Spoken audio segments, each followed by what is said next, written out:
Good morning. These are your BYU-Idaho radio morning headlines for Tuesday, July 14th, 2026. Thanks for listening. I'm Noah Allen. Pocatello's newest cougar kitten will officially be named this Friday, capping off a community fundraiser that raised $3,000 for her habitat. Zoo Idaho in Pocatello says they received more than 500 suggestions before narrowing the choices to 3 finalists: Roxanne, Persephone, and Claudia. The kitten arrived at the zoo from Wyoming with 2 other orphans and was the sole survivor of the severe feline virus. Zoo Idaho manager Peter Pruitt said every animal at Zoo Idaho has a story, and this cougar story is one of resilience. She overcame tremendous odds, and thanks to the support of our community, she'll now have a beautiful new habitat to call home. The winning name will be revealed by Pocatello Mayor Mark Dahlquist on Friday at noon at Zoo Idaho, which will also serve as the resilient cougar's first official debut to the public.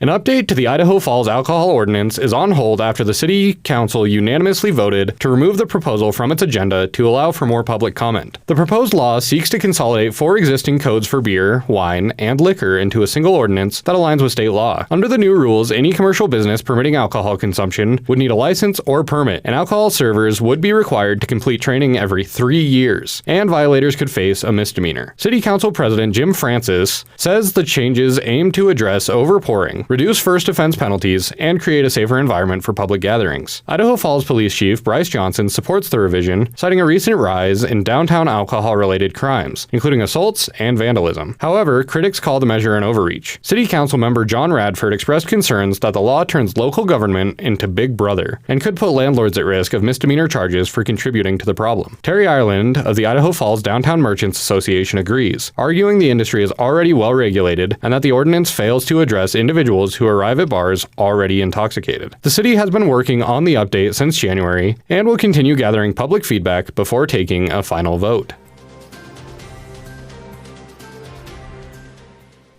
Brigham Young University, Idaho has announced that David J. Wunderli will address graduates at the upcoming spring semester commencement next week. Wunderli serves as the first counselor in the Young Men General Presidency for the Church of Jesus Christ of Latter-day Saints. He has a long history of church and business leadership, recently serving as the president of the Cape Verde Praia Mission and as a senior corporate executive for Ojo International and Easton Sports. The university will award more than 1,800 degrees during the Thursday, July 23rd ceremony. The graduating class includes 1,037 women and 771 men. While the vast majority are campus-based students, more than 240 are graduating online, and over 400 higher education journeys began through the BYU Pathway Worldwide program. The commencement exercises will begin at 12:45 p.m. in the BYU-Idaho Center. The ceremony is free and open to the public with no tickets required. For those unable to attend in person, the event will be streamed live on the university's website at byui.edu/live.